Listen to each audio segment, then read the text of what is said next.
Marcus estimated 20 minutes until arrival. "You need to go," Marcus said. "Now? Head for deep space, find your people, and abandon you to face their questions alone.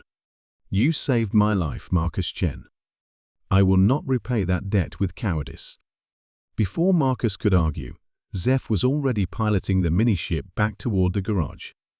By the time the first T-Seer fighters screamed overhead, both alien and mechanic were waiting in the open bay doors. The battle cruiser T-CS Meridian settled onto the desert floor with massive fusion plumes that turned sand to glass. Colonel Sarah Hayes emerged from the primary airlock with a full diplomatic escort, her expression carefully neutral as she approached. "Mr. Chen," she said, her voice carrying across the distance, "I'm here about your passenger." Zeph powered down the mini-ship and removed the neural crown, his translator humming to life.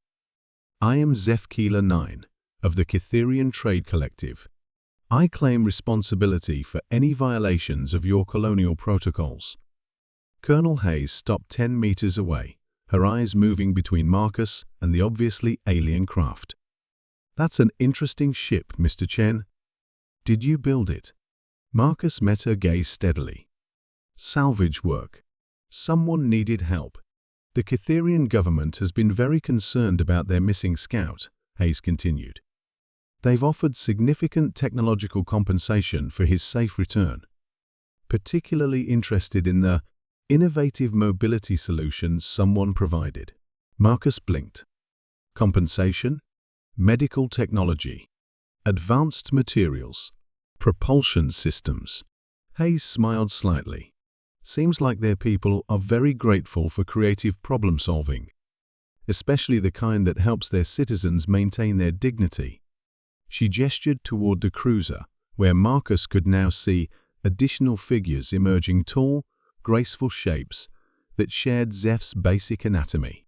"Mr. Chen," Hayes said, "how would you like a consulting contract with the Colonial Authority? I think we could use someone with your particular talents." As Zeph's people approached, their movements filled with what Marcus was learning to recognize as joy. He realized that sometimes the best salvage wasn't metal or technology. Sometimes it was hope.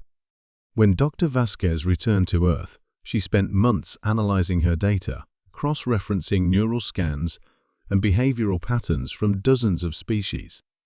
The conclusion was inescapable. Apex predators recognized humans because humans were apex predators. Not in the biological sense. Humans were relatively weak, slow, and poorly armed compared to most of the creatures she'd studied. But in the psychological sense, humans possessed the predator's mindset in its purest form. Humans hunted knowledge across the galaxy with the same relentless determination that the Night Sovereign hunted prey. They pursued answers to questions that might take generations to solve, displaying patience that rivaled any stalking cat. They adapted to environments that should have killed them, from the ice of Antarctica to the vacuum of space. And most tellingly, they evaluated every new discovery, every new world, every new species in terms of what could be learned, controlled, or conquered. The apex predators of distant worlds saw something kindred in human eyes because they were looking at fellow hunters beings who shared the fundamental drive that had elevated them to the top of their respective food chains. The difference was that humans hunted concepts rather than creatures, but the hunting instinct was identical. Dr. Vasquez published her findings in the Journal of Xenobiological Psychology, but she knew most readers would focus on the implications for first contact protocols and interspecies communication. They would miss the deeper truth she'd uncovered, that consciousness itself might be a predatory trait, and intelligence the ultimate evolutionary advantage of the hunter. As she prepared for her next expedition to the Vega system, Dr. Vasquez caught her own reflection in the shuttle's viewport and saw what the aliens saw: the steady gaze of a creature that would pursue its quarry across the entire galaxy, adapting and learning and never giving up until the hunt was complete. The predators recognized her because she was one of them.